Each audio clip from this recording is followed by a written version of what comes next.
L'apoptose, c'est le point d'orgue d'une cascade de phénomènes moléculaires.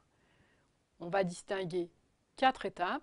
Il y a les signaux extérieurs qui indiquent à la cellule qu'il faut qu'elle se mette en apoptose, l'intégration de cette information à l'intérieur de la cellule et des changements intracellulaires qui aboutissent à l'apoptose elle-même, c'est-à-dire la phase d'exécution, et enfin la disparition de la cellule apoptotique.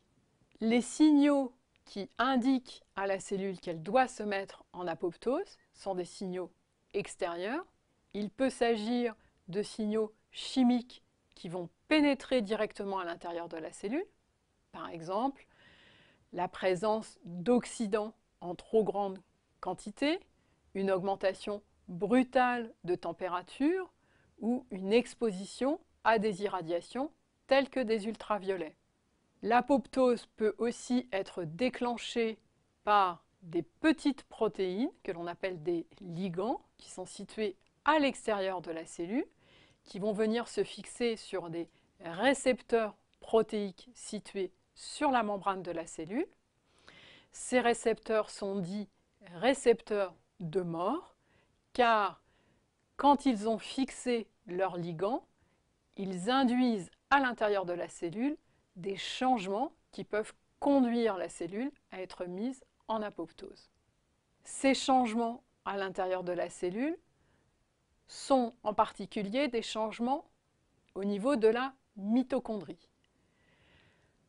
La mitochondrie, à l'aide de protéines présentes à l'extérieur, près de sa membrane externe, va voir se constituer des canaux dans sa membrane externe qui vont permettre au contenu de l'espace intermembranaire de la mitochondrie de sortir vers le cytoplasme, puis de canaux sur la membrane interne qui vont permettre au cytoplasme de rentrer dans la matrice et inversement à la matrice de la mitochondrie de sortir vers le cytoplasme. Donc des changements très profonds de la mitochondrie qui sont irréversibles.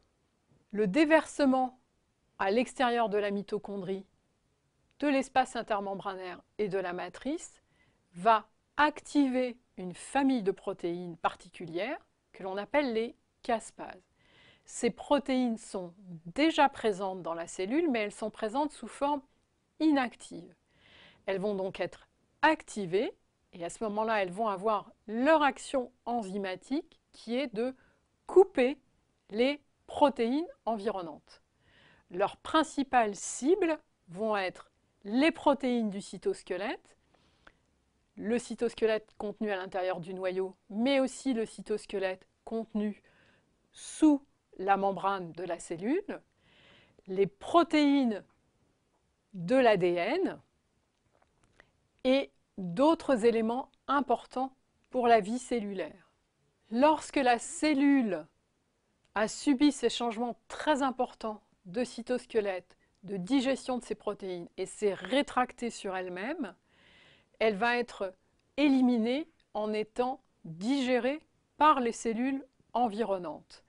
L'apoptose ne déclenche pas d'inflammation, c'est-à-dire d'arrivée des globules blancs par la circulation sanguine.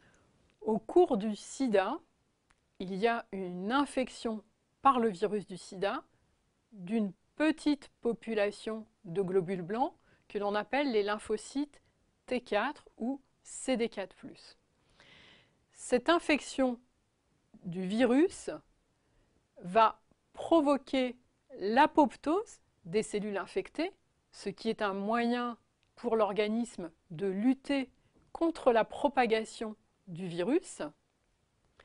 Mais on a remarqué qu'il y avait également une apoptose de lymphocytes CD4+, qui ne sont pas infectés et dont on connaît encore mal le mécanisme.